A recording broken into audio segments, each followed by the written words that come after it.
I am again continuing in Matthew. This is Matthew section 5, which I titled The Suffering King Explains His Kingdom, because in this section you see that focus on the suffering of Christ. You also see him make great efforts to explain several different things to his disciples, and a lot of it has to do with just the nature of his kingdom. So I figured that was a suitable summary statement for this fifth section. And today's passage is the second time in this section where Jesus mentions his upcoming death and resurrection to his disciples. It's actually similar to the passage Chad was reading from earlier during the first part of the meeting, but this is from Matthew, and a little bit different stage of Jesus' ministry, but very similar. Matthew 17, verses 22 through 23. This is just after the incident with the demonized boy and the discussion on faith that took place there. It says, "And while they were gathering together in Galilee, Jesus said to them, 'The Son of Man is going to be delivered,'" or betrayed, "'into the hands of men, and they will kill him, and he will be raised on the third day.' And they were deeply grieved." So my message today is called The Betrayal of the Righteous. And for you kids out there who are still learning a lot of these words and who ask me about them, betrayal is a very important word for today. So what that word means, you are betrayed by somebody when someone who you thought would never hurt you actually hurts you. So you thought you could trust this person, you thought this person was your friend, turns out they are your enemy, and you didn't realize it. That is betrayal. And that is what Jesus deals with at some point toward the end of his time on the earth, because one of his disciples actually betrays him. It's a disciple named Judas, who seemed in all ways to be a follower of Jesus, but ended up betraying him. And this passage today comes into contact with that idea to some degree, the betrayal of Jesus. Now from there, my study of this passage went almost immediately into the implications of that betrayal for the Christian life. So this also has quite a lot of bearing on what it means to be a Christian and the sorts of things we ought to expect for following Christ, who himself was betrayed. So when I say the betrayal of the righteous as the title of my message, I mean Jesus, but also us, by the word the righteous. Talking about anyone who is faithful to God, the betrayal that can very often result there from other people in the world. Now my outline has two main divisions, one focusing on Jesus, one focusing on his followers. The first part of this you might summarize as Jesus embraced every aspect of his death, even betrayal.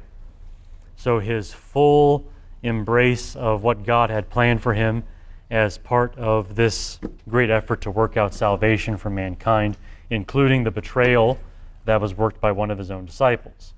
And in the second half of the message, focusing more on Christians, that disciples of Jesus must also endure betrayal.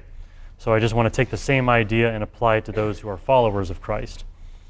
Now this is an aspect of the Christian life which is even less often discussed than the idea of suffering for Christ. Although I've been talking about it quite a bit over the past several messages, just because I think it's a very present theme here in Matthew, we don't often talk about suffering for Christ, and especially not ever talk about being betrayed for being a Christian. This is probably because we live in a part of the world where such a betrayal, if it happens, is usually not very dramatic. Not the kind of thing that makes headlines, not the sort of thing that gets shared on blogs. Like in some parts of the world, in some countries, betrayal of Christians is a very real thing, with family members and friends who operate against the Christians that they know, and can result in things like jail time, can result in even things like death. That does sometimes come to our attention just from the mission field and from those countries where those sorts of things are more real. In this country, not so much. It's more rare. However, it is still part of the Christian life as explained and modeled by Christ. So betrayal for being a righteous person, seeing your friends or loved ones turn against you for your commitment to Christ is a very real aspect of living for Christ as it is laid out in the Gospels. So deserves some special attention, however rare it may be. And whatever the likelihood may be of you experiencing it in your own life, certainly something for you to consider as you follow Christ. So to start with the first half of my message, focusing more on Christ himself, that Jesus embraced every aspect of his death, even betrayal. And the first thing to say is that even though you might miss it, this passage does talk about his betrayal. And there was this word I kind of offered a correction to as I was reading the passage. Verse 22, while they were gathering together in Galilee, Jesus said to them, the Son of Man is going to be delivered. I recommended the word betrayed, into the hands of men, and they will kill him, and he will be raised up on the third day. And they were deeply grieved. Now both the NASB, which I use, and the ESV, which more of you use, both of those translations use the word delivered to describe that action, delivered into the hands of men. It's very easy to miss the significance of that word, since the word itself is quite broad in meaning. It's one of those words that almost entirely derives its meaning from context. Delivered. What does that mean? Is that what the mailman does with your letters? Is it something else? Well, it's a very broad word, and so it is in Greek as well. Paradidomi, the word being used, can mean practically anything that our English word delivered could mean. It's a very broad term, meaning to give over in some way. From here to here, that is to deliver. That's a very hazy term. You have to figure out what exactly that means. Now, in this case, I'd point out that this is the word, paradidomi, translated here delivered. This is the word most often used to describe Judas's betrayal of Jesus. So in those passages where it is described, where the betrayal of Jesus is described and Judas's part in that, this is the word that is very often used to describe that action. In Matthew alone, it is used 12 times in that sense. So in a 28-chapter book, 12 times the word paradidomi is used to refer to the betrayal of Jesus at the hands of Judas. That's 12 out of 31 uses in total. So if the statistics help you see how commonly this word refers to the betrayal of Jesus, I will give you those statistics and hope that helps you. But that's basically where I'm going with this. And in fact, the very first reference to Judas's betrayal of Jesus, which we've already seen in Matthew, uses this word.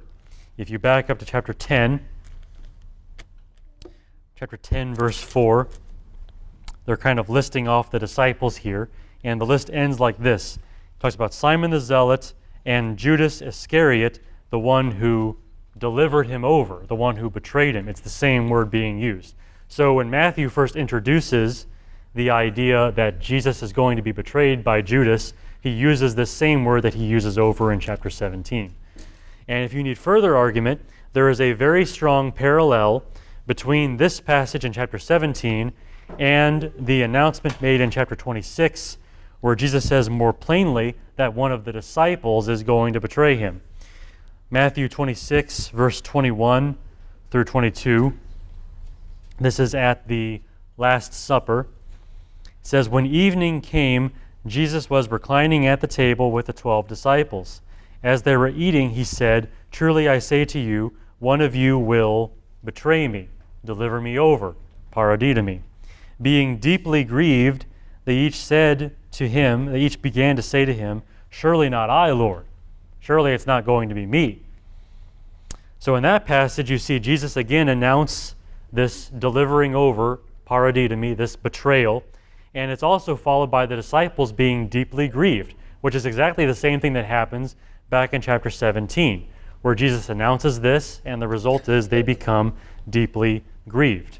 Just to read that again at the very end, it says, the Son of Man is going to be delivered into the hands of men. They will kill him and raise him up. He'll be raised up on the third day, and they were deeply grieved. Very strong parallel between those two passages, which is why I think the NASB, in the NASB translation, provides a marginal note for you suggesting the translation betrayed, because very much in the way the Gospels describe the betrayal of Jesus at the hands of Judas. This is the word they use. This is the kinds of things they say when Jesus talks about his betrayal. So you may miss it here just on a casual reading, but the passage very much does make a reference to the betrayal of Jesus at the hands of Judas, which is very much coming down the road as Jesus looks forward to his crucifixion and his resurrection. Now, in this message, I have focused on this reference to betrayal because it's the new element in this announcement being made by Jesus. This is something that has shown up sort of new in Jesus' announcements of his upcoming death and resurrection. Now, the reader of Matthew, the people who are actually reading this book as we do, they've already seen a reference to the betrayal of Jesus. That's back in chapter 10, which I read for you, the first reference to Judas's betrayal of Jesus. However, if you're following the story from the perspective of the disciples, you have to remember this is actually the first time that Jesus tells them of the betrayal. So you have to kind of break out of the mode of a reader and think about it from the terms of those who were there. This is actually the first time Jesus tells his disciples that he is going to be betrayed. Jesus did not even mention the betrayal when he earlier told his disciples about his coming death and resurrection. Back in chapter 16, verse 21, this is the first announcement Jesus makes of this sort. It says, "From that time, Jesus began to show his disciples that he must go to Jerusalem and suffer many things from the elders and chief priests and the scribes and be killed and be raised up on the third day." Very similar to the announcement we just saw here in chapter 17, but not mentioning the betrayal. It is only here in chapter 17 that Jesus tells his disciples about the betrayal that is coming. And since that detail is the new element in our passage, I've decided to give that a lot of attention. It's the one thing that jumps out as being new in this passage. So if Jesus saw fit to mention it here, I better see fit to mention it here and to talk about it in some detail. Now, the news that Jesus is going to be betrayed is a pretty heavy dose of news, but to make the news even heavier for the disciples, Jesus first announces that betrayal at a church meeting, which may be a little bit of a stretch, but I'm going to go with it anyway, and just say that there really is sort of this church gathering feel to this passage here when he announces this. And I'm pointing to the word gathering that is used in this passage. I don't recall what the ESV says, but here in the NASB, it says this happened while they were gathering together in Galilee. Now, it's a strange detail to mention that this happened while they were gathering together. I mean, this is Jesus and the disciples. Aren't they always together? Isn't that the idea? I mean, one of the reasons that is given in the gospel accounts for why Jesus chose these men was so that they would be with him. So you always picture Jesus and the disciples kind of always around, always hanging out together. So the idea of them gathering together seems kind of out of place, right? They're always together. Mark and Luke, for example, they record this same event, but they don't mention the idea of them gathering together. Very understandable. Why is it needed? You assume they're together. You assume that there's no need really for them to gather together because they're always together anyway. So what's going on here? Why would Matthew see this as something worthy of mention and calling it like this? Well, it's impossible to reconstruct every detail of the gospel accounts. The gospel authors focus on what they think is important and what we need to know. The rest of it is just kind of guesswork on our part. So there's really no way to know for sure what's going on here, but for whatever reason, this particular occasion struck Matthew as a gathering together, as a time when they were coming together as a group. He may have thought of it this way simply because of the prior events leading into this passage. Remember the transfiguration? 9 disciples are left at the bottom of this mountain. 3 of them with Jesus hike up to the top. There's the event where there's the transfiguration, and then they come back down. They're immediately kind of sidelined with that event with the demonized boy. And maybe now, after all this stuff, after that time of separation, and after all the excitement around healing that demonized boy, maybe Matthew sees this as a time when finally, at long last, we're all back together again. All one big group once more. It could be nothing more than that. But since it is a gathering of Christians after some time, I've decided to call this a church meeting. I don't think that means they were singing hymns or anything like that. I don't mean a church meeting in that sense, but I do mean a gathering together of believers after a time when they have been separated from one another for some period of time. And true to fashion for a churchy kind of gathering, Jesus has a message for them. He has a teaching for them to learn at this time. But that teaching pertains to his upcoming death and resurrection, and in the middle of that, his betrayal. Now, imagine us in a kind of similar setting. Shouldn't be too hard. We go through these all the time, where we go through these phases in which it just seems like there's always someone gone from the meetings, right? I mean, today, not everyone's here.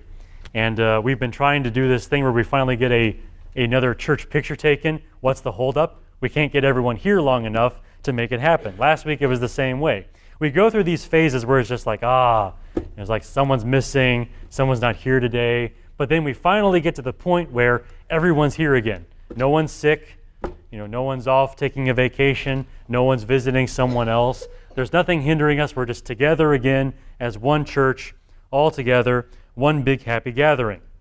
Typically, it's a source of gladness. We often thank God. Oh God, we thank you that finally everyone's here today. We're just happy about that. Well, now imagine in the middle of that happy gathering that I step up here and I announce that someone in this church is conspiring against this church. That someone here is a traitor and has ill intentions for being here, and that is the situation we face. After our happy gathering has finally happened, I come up here and just kill all the joy by making that kind of announcement. Well, what Jesus did is not so different. Jesus waited for a gathering together of the disciples after some period of separation, however long that was, and then he said, oh, by the way, someone is going to betray me. And the very word betrayal implies that it's someone close to him. And naturally, their mind goes to themselves, the disciples. Announcing this betrayal at a church meeting is going to make the news even heavier for them. So naturally, reading to the end of the passage, you actually see that. My next point on this topic here, that the disciples are naturally distressed and sorrowful to hear about this betrayal. And you have another bit of a translation issue, but the meaning is somewhat fair enough. Here in verse 23, it says, and they were deeply grieved. If you're using the ESV, I think it says greatly distressed. Grieved, distressed, kind of different shades of meaning maybe.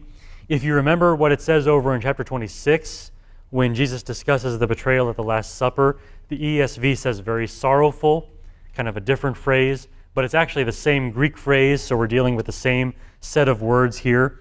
The NASB just says deeply grieved in both passages. So we have grieving, we have distressed, we have sorrow.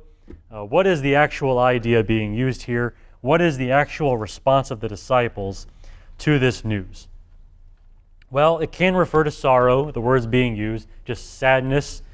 Distress is also a valid meaning, kind of an idea of almost panicky, like sorrowful to the point that it's just like you're totally thrown off. What are we going to do? What's going to happen now? That kind of mood. Also, the same kind of thing can be communicated by this word. Just to give you some examples, Matthew uses the same word for Herod when he gets tricked into killing John the Baptist.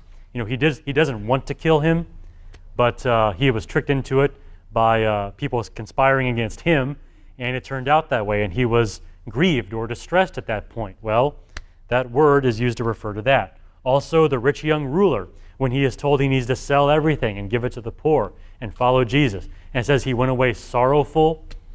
That's the same word being used. On the one hand, sad, but also maybe kind of panicky, kind of distressed because he finally figured out what he has to do to have eternal life, and he doesn't want to do it. And now he feels himself really in that kind of crunch there. Well, that kind of sorrow/distress. Same word used there. When Jesus tells the parable of the unforgiving slave, the one who was forgiven a great amount and then refused to forgive another slave. And it says the other slaves heard about that and they were grieved or distressed.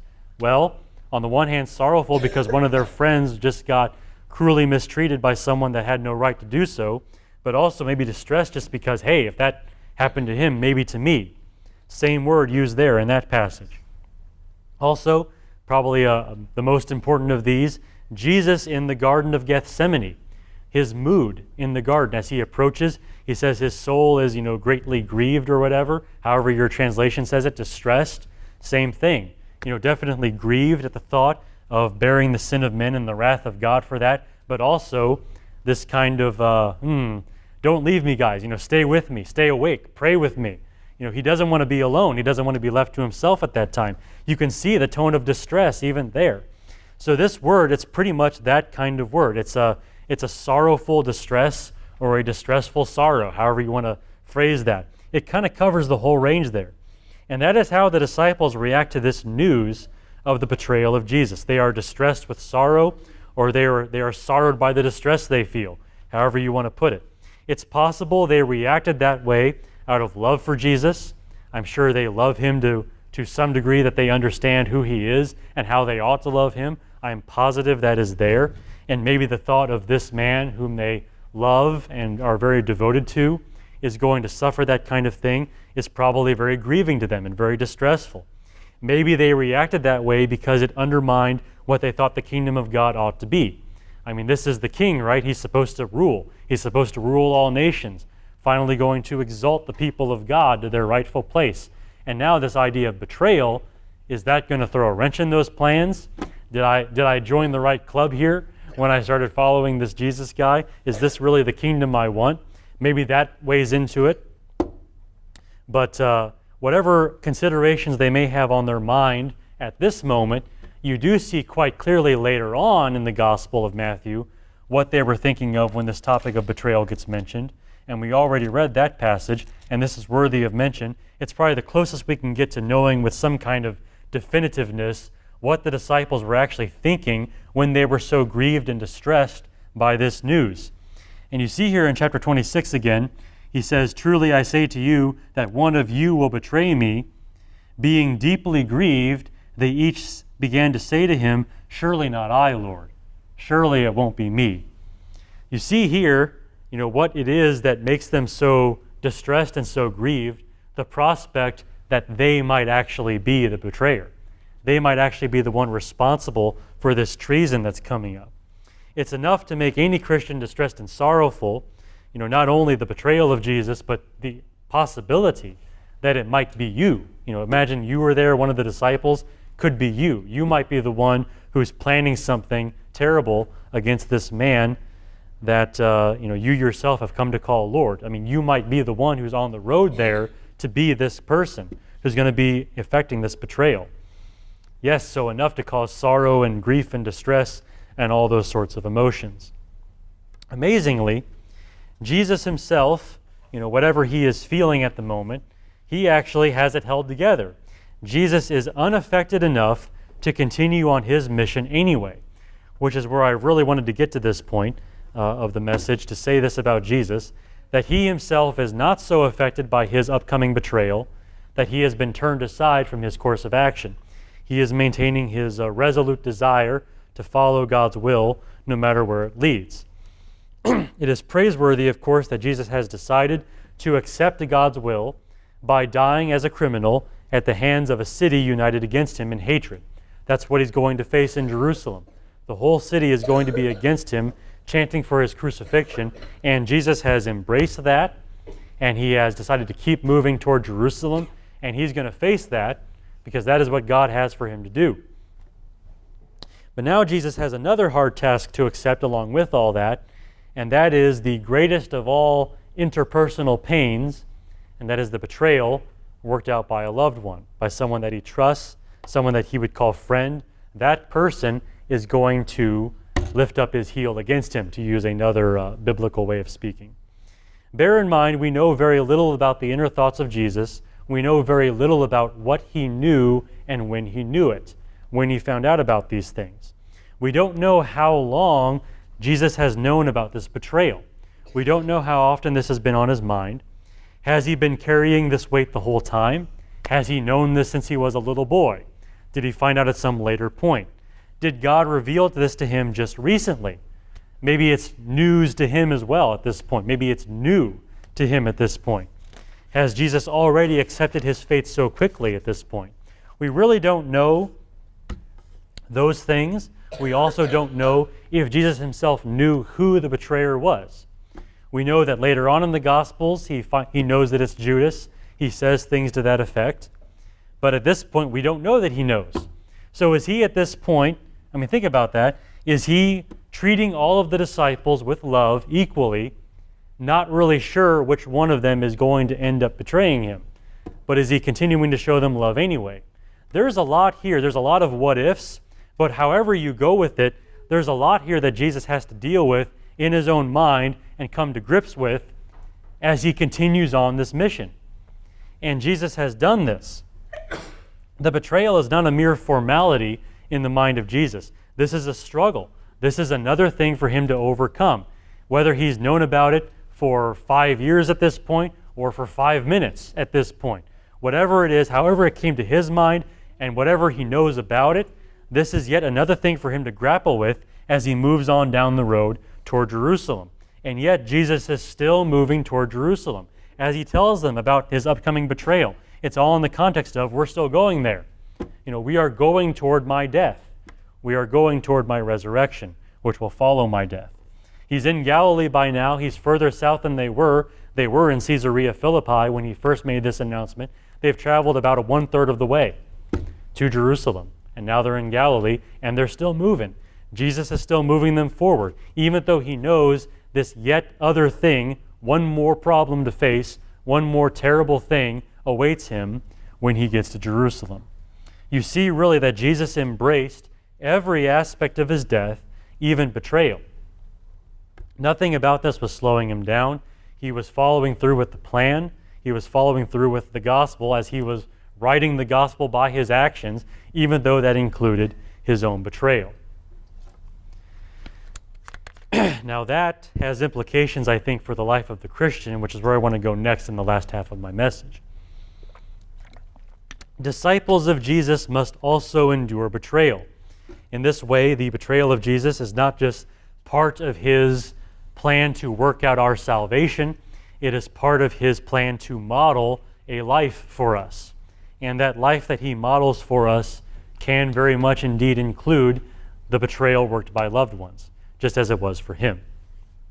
I'll start this with my weakest point.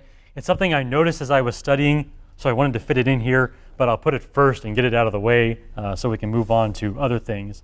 The wording of this passage is very interesting. When you compare the other times Jesus announces this, he does it about 3 times in this section of Matthew. When you compare those times, there are differences between them. And there's one difference here that is worthy of mention, and that is he doesn't specify his enemies in a list like he normally does. If you go back to chapter 16, verse 21, he lists off for you, he's going to suffer many things from the elders, the chief priests, and the scribes. So you know exactly who has Jesus on their hit list as they're moving toward Jerusalem. Watch out for these guys. The elders are out to get us. The chief priests are out to get us. The scribes are out to get us. Watch out for those guys. He does something similar later on. In the 3rd time he does this, chapter 20, verses 17 through 19. I'll just read that whole thing. This is the 3rd time later on Jesus announces his upcoming death and resurrection.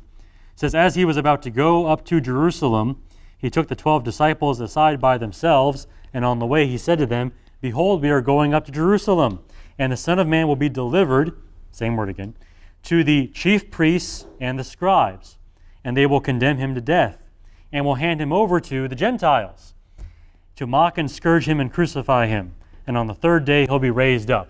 So now it's, what do you list off? The chief priests and the scribes and the Gentiles kind of take the place of the elders in this list here. So you see Jesus, he tells you ahead of time, look, these are the exact people that are out to get me, just so you know. Well, you come back here to chapter 17, and what does he say? The Son of Man is going to be delivered into the hands of men. Just men, people, humanity. When I get to Jerusalem, who's out to get me? People. That's it. He doesn't really specify. It lands it's an interesting thing to note when you just compare the passages and it's there. It's just like, why doesn't he list things off there? Well, it has the implication to me of focusing your attention on just the fact that they're men, they're humans. They're people. What kind of people are out to get Jesus? People are out to get Jesus. It's the problem with the world. The adulterous and sinful generation that Chad mentioned when he was reading from Mark 8. I mean, it's just people out there. And now here's the problem. Who do you face when you go out into the world? Who's out to get you? Well, people. You can honestly say this is human nature. This is sinful human nature, at least, to be part of betrayals and conspiracies and to be out to get the people of God. Who's the source of the problem? Just men, humanity. That's it. And that's who we face. So it's our first hint that maybe this betrayal that Jesus is going to experience doesn't actually end with him. For as long as there are men in the world, we're going to be facing betrayal. Now, if that's too much of a stretch for you, we can go to the context and see that this arises partially from a nearby passage.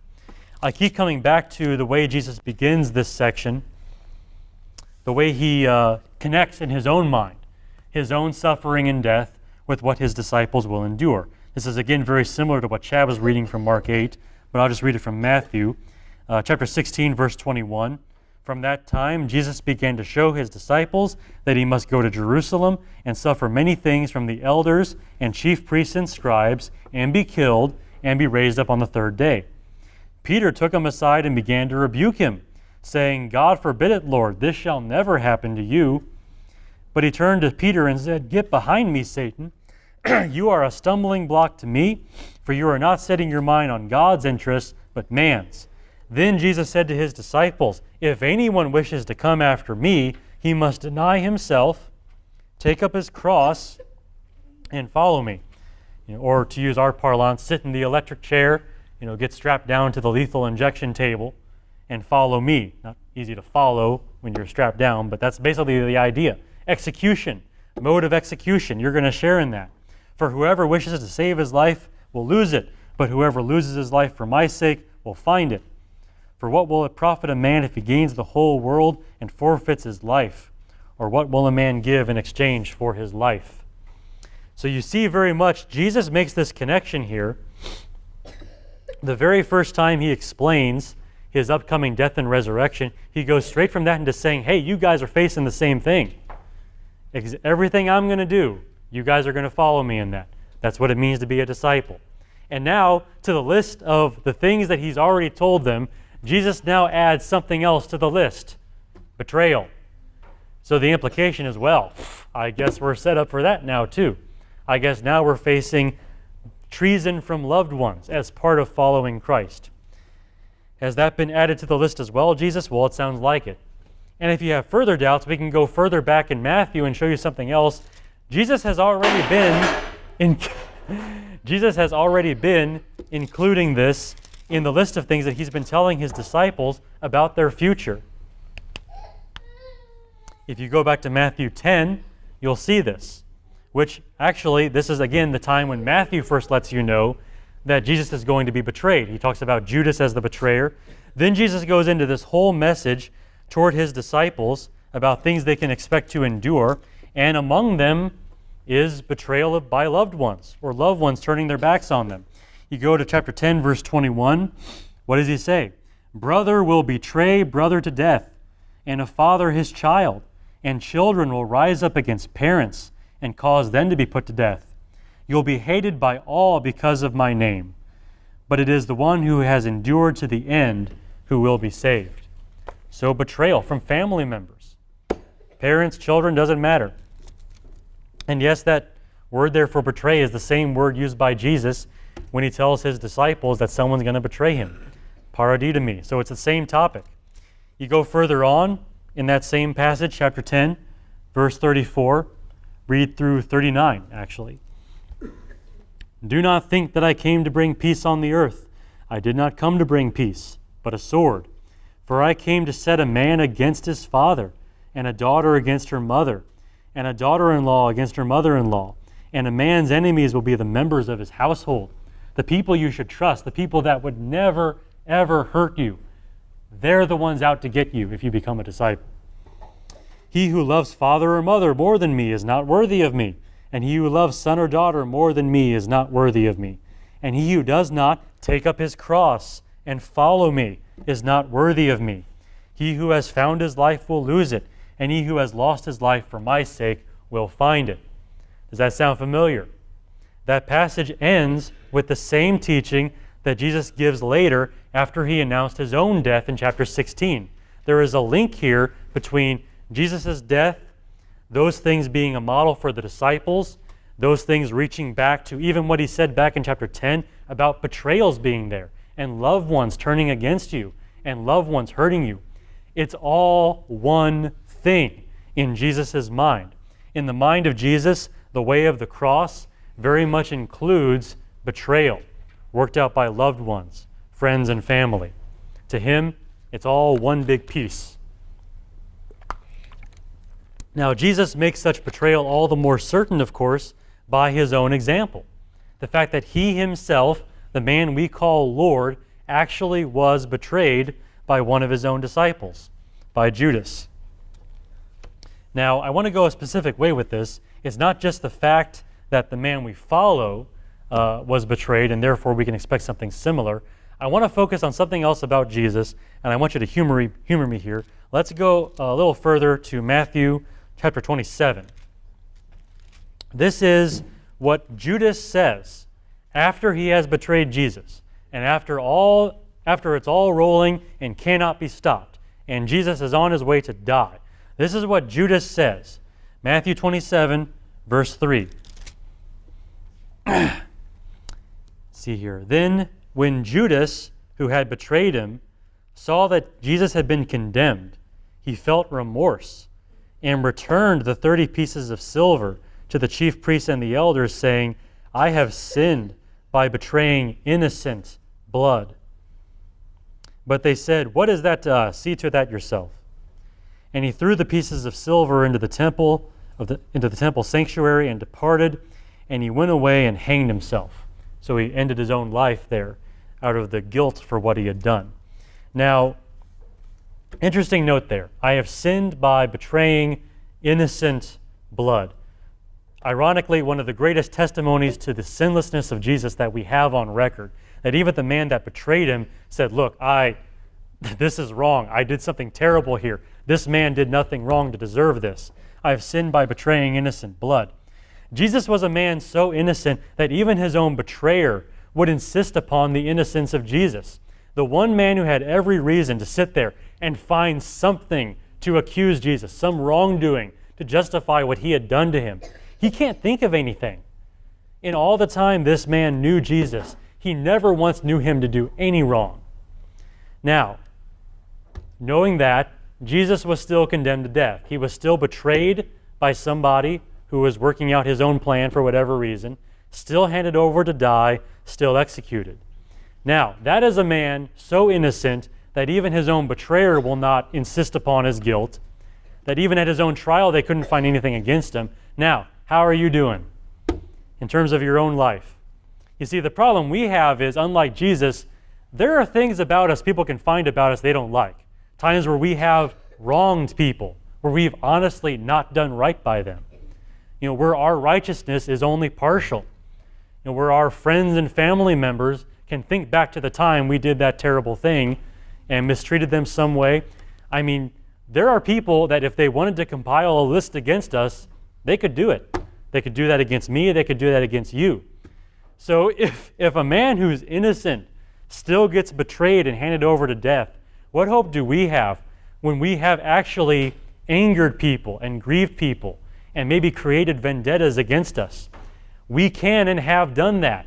I mean, if there was a set of crosshairs on Jesus for betrayal, it's twice as bad for us, just because we're not perfect as he was. We're not innocent. And being not innocent, it sets us up for a lot of potential harm. And then if you want to really kind of ratchet up the fear factor here, which I am trying to do, let's add this fact, that the Judas can be anyone. The betrayer in your life could be anybody. I want to look again at this passage at the Last Supper here, something that I have often thought about, not so much as I think about other people in my life, but as I think about me. But here I do want to apply it more generally. You go back to this passage here at the Last Supper, where he announces that he's going to be betrayed. And they're all deeply grieved, and what do they all do? How do they respond to that news? He says, surely one of you will betray me. Do they say, I'll bet you it's Judas. Has to be him. That guy's always been a little weird. I never quite trusted him, that Judas. He was always kind of a man apart. I suspected him for a long time. Surely he's the one who's going to be betraying our Lord. How dare he? That's not how they respond. Being deeply grieved, they each began to say to him, surely not I, Lord. Please tell me it's not going to be me. Please tell me I'm not the betrayer. It's amazing. I'm floored by this. Each one of the disciples was more worried about himself being the betrayer than about Judas being the betrayer. Peter, we think of him as being all in for Jesus in whatever reckless way he could be, but he was not thinking about Judas as possibly the betrayer. He was thinking about himself. John, the disciple whom Jesus loved, was worried about he himself being the betrayer of Jesus. Not a single one of them thought, oh yeah, Judas. They all turned inward and thought to themselves, man, it could be me. It could actually be me. Which means, to put this a little further out there, Judas had walked among the disciples for 3 years without arousing the slightest level of suspicion. He was just one of them. When Jesus was teaching, Judas was listening. When Jesus asked, hey, did you guys remember what I talked about yesterday? Judas would say, yes, I remember, and he'd be able to quote it. Judas was out there doing miracles, casting out demons, healing people, proclaiming the kingdom of heaven. Judas was doing all of that stuff. There was not one thing that he failed in among all the disciples that made him stand out. Any failings he had would have been failings like the other disciples. Anything he could do was like what the disciples were doing. He would have looked exactly like all of them in every way. So for once, I get to give full vent to my paranoia and say this: how can any Christian look around him and say, none of these will ever betray us? I'm a very paranoid person. If you haven't figured that out yet, I am. I don't usually bring this to the pulpit with me, but seriously, here we all are. It's like, we know these people. I've known you guys for years. We've done this together. We've done that together. And yet, that's exactly what everyone was thinking about Judas. Can you imagine the news afterward when the disciples are kind of hanging out together and they find out, I guess they were there in the garden, right, when Judas shows up. When Judas shows up, it's like, you. How could it be you? Judas, remember that time we talked about this. Remember that insight you had on this. Remember when we had that difficult healing and you did it. They had those memories together. And Judas is the one stepping forward to betray Jesus. It's like, man, how do you trust anyone ever again, even within Christian circles? Judas can be anybody. If one of the 12 disciples could be the betrayer, throughout all church history, you gotta be open to the possibility of anyone filling that same role. When times of persecution comes and things get rough, and someone decides, hey, I can get out of a jail sentence if I sell out my church, they'll do it. It can happen very easily because it's happened before. It happened under the watchful care of Jesus Christ himself at the very beginning of what we would call church history. So, that is the end of my paranoia. We'll close that down and move on to something else. And what I really want to say about all of this is actually this.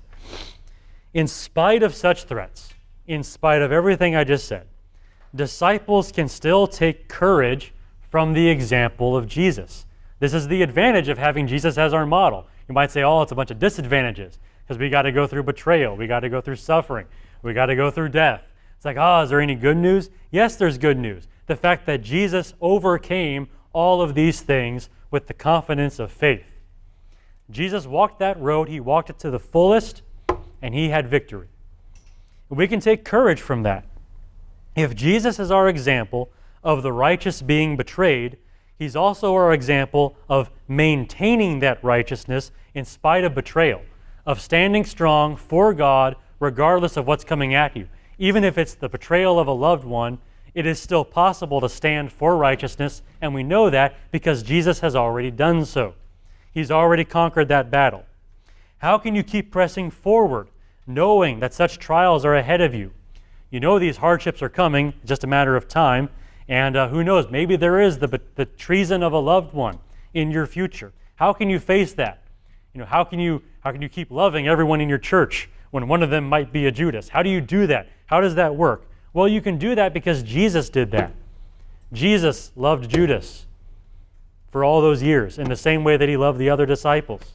He kept doing that, and he faced everything else that was a problem with his betrayal. He faced all of that perfectly and steadfastly and with faith. You don't see him slowing down on that journey to Jerusalem. You see him keep going. He's fully embraced all of it in faith and maintaining his righteousness intact. How can you keep loving people even if they might be plotting against you? Jesus did that. You see him dealing patiently with the disciples, Judas included, all the way to Jerusalem. If I may be a little more selfish, you might ask this question as well.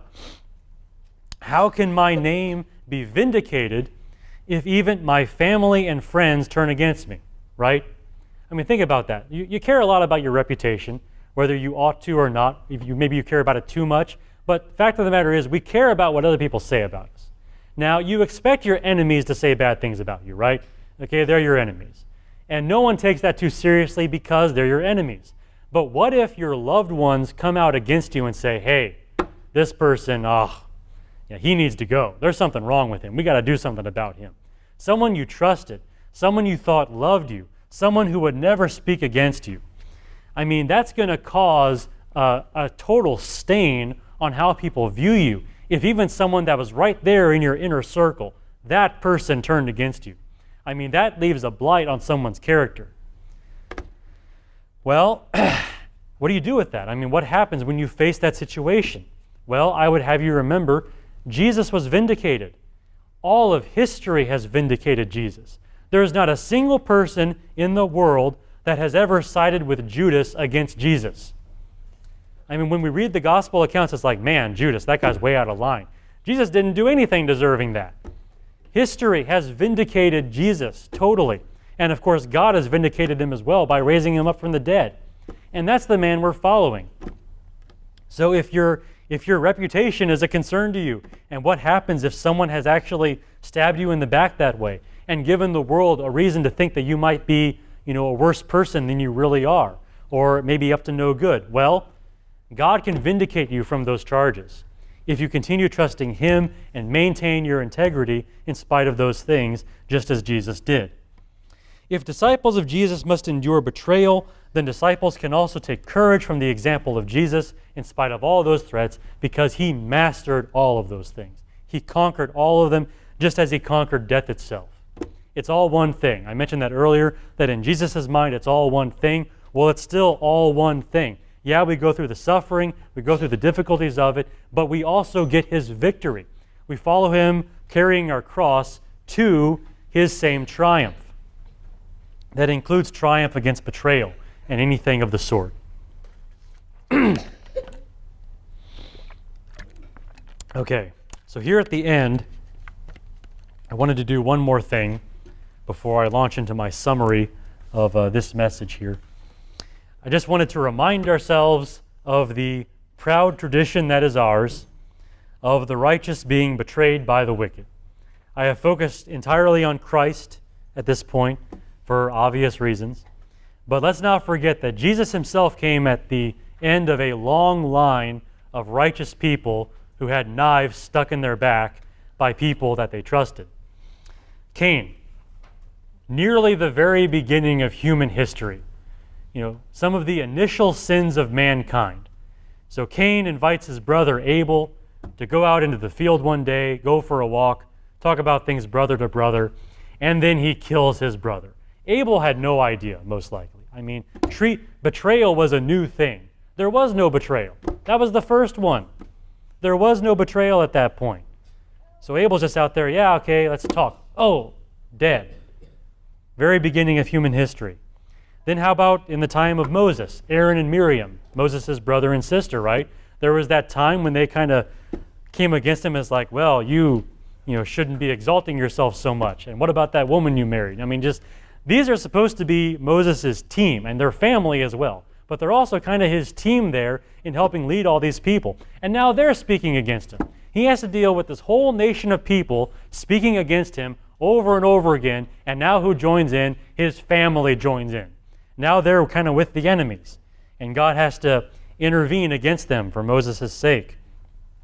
Here's another one that maybe less well known, but I enjoy saying his name, so I'm going to say it. Achitophel, one of the counselors of King David.